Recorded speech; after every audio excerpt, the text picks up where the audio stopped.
how you doing? I'd like to make this video in the spirit of honest conversation. Just talk about ideas that perhaps might prove evolution is true. Well, it's interesting data. But anyway, like man came from the sea. Okay. Now, if you think about that, are there any other creatures that we can, see are changing? That's a drastic change to go from, a sea creature to a land creature. But think about that now. Like, look at frogs. They're born in the water. They start life as tadpoles. Then they grow, arms and legs and stuff, and they can come out of the water. It's kind of interesting. Like maybe millions or billions of years ago, they were exclusively in the water, and maybe they've adapted and changed, evolved into the frogs we know today. Look at caterpillars. We just take it for granted. Oh, a caterpillar is a wonderful thing, crawling around trees, eating leaves, and then one day they turn into a butterfly. Okay, that's just what we accept. But really think about that for a second. How about billions of years ago? Maybe they were exclusively on land. And we're witnessing, like, a real strong factor of evolution. Look at them now. They could turn into butterflies and fly. Is that evolution? Like I said, we take it for granted. That's just the way we think, butterflies are. They start off as caterpillars, they turn into butterflies. But are we witnessing something there that's more than just, the way the butterfly is? When I used to be an exterminator,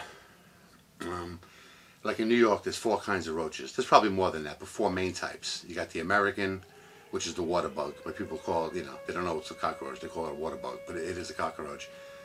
Brown banded, German, and Oriental.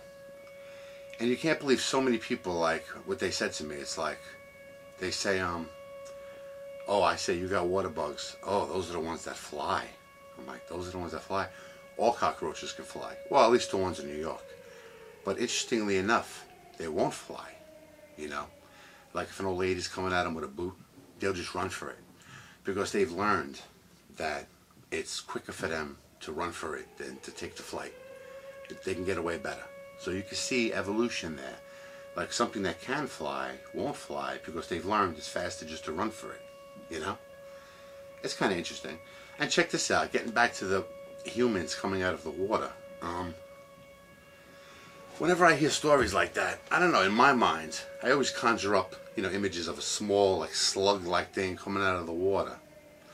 But if that's true, I would imagine they would have got picked off. Like, what the hell? How could that thing, a slug like that, possibly defend itself? So how about this for a crazy idea?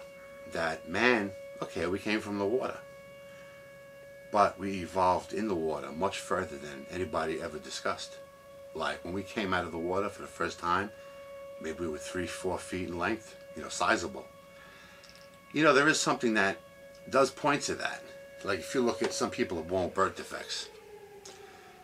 But a lot of people are born with one particular one, webbed feet and webbed hands. Now, we think of it as a birth defect, but could such a thing be remnants?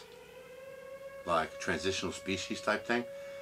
Where you're still going to have, maybe for the next million years, people being born with webbed feet, and eventually it'll stop, But I'm saying, could that be a remnant of a transitional, like, proof of our transition? Like some people are still being born that way? I guess you can make that argument with lots of birth defects, Like, are they remnants of the long ago? It's like even some animals, like the average dog is a wonderful, peaceful thing. But some of them still have that natural, animal instinct in them. More vicious or more like hunters. Could that be remnants of, past existence of dogs? I don't know. It's interesting to think about. We should really do something as humans that would be interesting. Set up some kind of world database. And every baby that's born, instead of just taking the height, the length, the weight, hair color, eye color,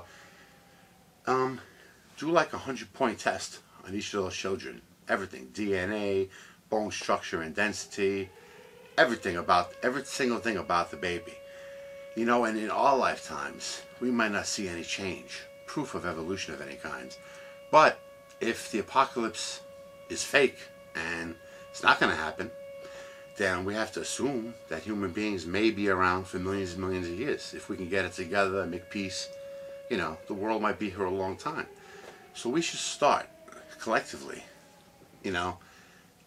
getting more and more data and research, because it might be interesting down the road, a million years from now, when we can see, things different in humans. Maybe the digits are getting longer, fingers and toes, or something is starting, starting to show proof of evolution of a species, But it's an interesting idea. Comments on this video are going to be left open. So instead of just insulting, try to add to the conversation. Like if you know of other animals or insects or whatever, birds, or, things of that nature that are changing, or proof that they're changing, please make videos.